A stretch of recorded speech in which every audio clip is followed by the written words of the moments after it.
అందరికీ welcome to our YouTube channel. ఈ చిన్న ట్రావెల్ బ్లాగ్లో 3 టెంపుల్స్కి అయితే విజిట్ చేసాము. అవి ఏంటో చూద్దామా. నిడదవోలులో ఉన్న కోటసత్తమ్మ అమ్మవారి ఆలయం, కేశవరంలో ఉన్న గన్నిపోతురాజు స్వామి గుడి అండ్ గుబ్బలమ్మ అమ్మవారి గుడి కూడా వెళ్ళాము. మన రాజమండ్రి నుంచి స్టార్ట్ అయ్యి ధవళేశ్వరం బ్యారేజ్ సైడ్ నుంచి అయితే వెళ్తున్నాము. మేము ఎప్పుడు నిడదవోలు వెళ్ళినా అదే దారిలో మనకి గుబ్బలమ్మ అమ్మవారి టెంపుల్ కూడా ఉంటుంది. ఇక్కడ ఖచ్చితంగా ఆగి అమ్మవారిని దర్శించుకుని మేమైతే స్టార్ట్ అవుతాము. ఈ మధ్య మనం ఏ టెంపుల్స్కి వెళ్ళినా అక్కడ ఉన్న పూజారులు దేవుణ్ణి ఫొటోస్ అండ్ వీడియోస్కి అలో చేయట్లేదండి తీయడానికి, కానీ మీకోసం తీసాను, మీరైతే దర్శించుకోండి. ఇక్కడ దర్శనం పూర్తి చేసుకున్నాక నిడదవోలుకి స్టార్ట్ అవుతున్నాము. ఆ చుట్టూ పచ్చని పొలాలు, కొబ్బరి చెట్లు చూస్తుంటే మీకు ఏం గుర్తొస్తున్నాయో చెప్పండి నాకు కామెంట్ సెక్షన్లో.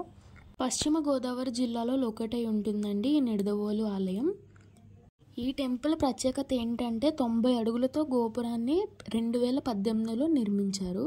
తిమ్మరాజు గ్రామంలో స్వయంగా వెలిసిన అమ్మవారే ఈ కోటసత్తమ్మ అమ్మవారి టెంపుల్. ఇక్కడ మనకి డైలీ కుంకుమ పూజలు జరుగుతాయండి. ఆదివారం, మంగళవారం భక్తులతో చాలా రద్దీగా ఉంటుంది ఈ టెంపుల్. ఇక్కడ అమ్మవారి విగ్రహం 11వ శతాబ్దం నాటిది. విశిష్టత శంకు చక్రాలతో, త్రిశూలంతో ఉంటుంది. 11వ శతాబ్దంలో రాణి రుద్రమ్మదేవి భర్త అయిన చాళుక్య వీరభద్రుడు అనే రాజు ఈ గుడిని అయితే నిర్మించారు. ఆలయం లోపల 20 రూపీస్ టికెట్ తీసుకుంటే డైరెక్ట్ గర్భగుడిలోకి మనల్ని అలో చేస్తారండి. అమ్మవారిని మీరు కూడా దర్శించుకోండి.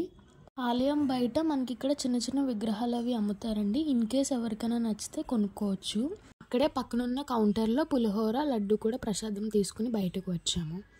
అక్కడి నుంచి మనం కేశవరం స్టార్ట్ అవుతున్నాము గన్నిపోతురాజు స్వామి గుడికి. ఈయనే 101 దేవతలకు ఒక్కగానొక్క తమ్ముడు. ఇదే గుడి బయట ఉన్న కొబ్బరికాయ కొట్టే స్థలం.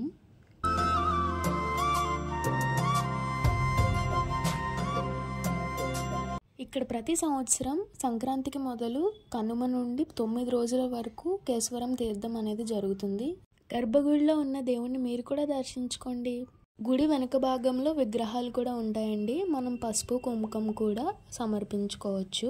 ఇక్కడితో ఈ వీడియో ఎండ్ చేస్తున్నానండి. మరి లైక్ చేసి సబ్స్క్రైబ్ చేసుకోవడం మర్చిపోవద్దు.